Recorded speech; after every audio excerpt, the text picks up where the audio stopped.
Meghan Markle and Prince Harry dream for and offered the option of an alternative Thanksgiving church service in the UK by a Church of England bishop.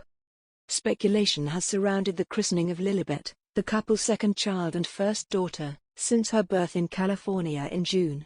Christenings are an entrenched tradition for anyone born into the royal family. As the head of the Church of England, the Queen is overtly aware of the importance of the ceremony. Royal watchers have debated for months whether Harry and Meghan's daughter Lilibet Diana Mountbatten Windsor will be christened in the UK or in the US, where the couple now live. The Duke and Duchess of Sussex have endured a fractured relationship with the royal family since they quit the firm last year and moved to California. This year the rift was widened after the couple gave a 2-hour CBS interview with Oprah Winfrey in which they were deeply critical of royal life and made a number of claims against the firm. One topic that is on everyone's lips is whether the couple will choose to christen their daughter in Windsor, as they did with Archie in 2019, or whether they will have a ceremony in the US. However, it is as of yet unclear where, if at all, Lilibet will be christened.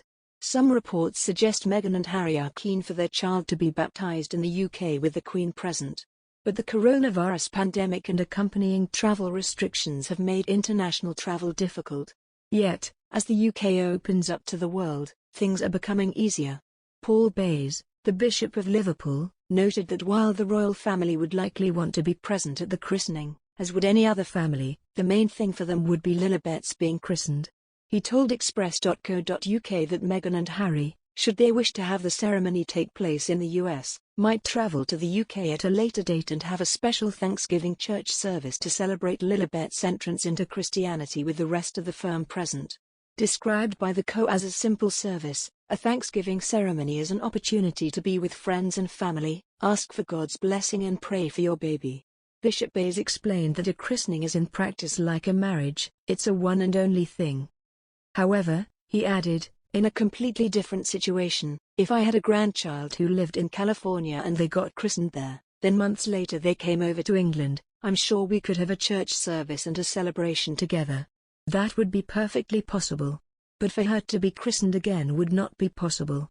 A Thanksgiving service can be done in all kinds of different ways. It can be done quite informally in a church setting, and the baby can be blessed.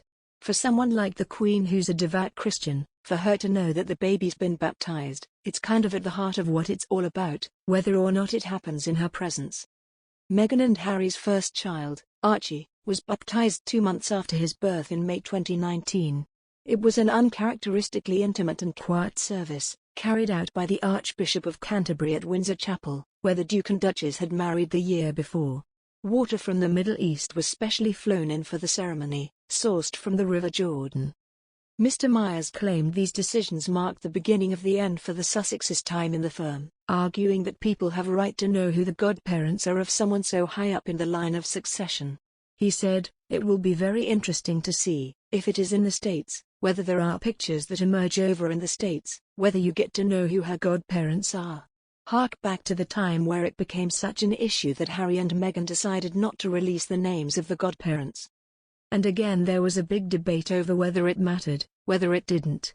I think that was the start, or the beginning of the end really, of the public perception of if you are taking all the trappings of royal life, do you necessarily have to follow what has happened before you in terms of keeping up with tradition, having pictures of the christening, having it publicized who the godparents are?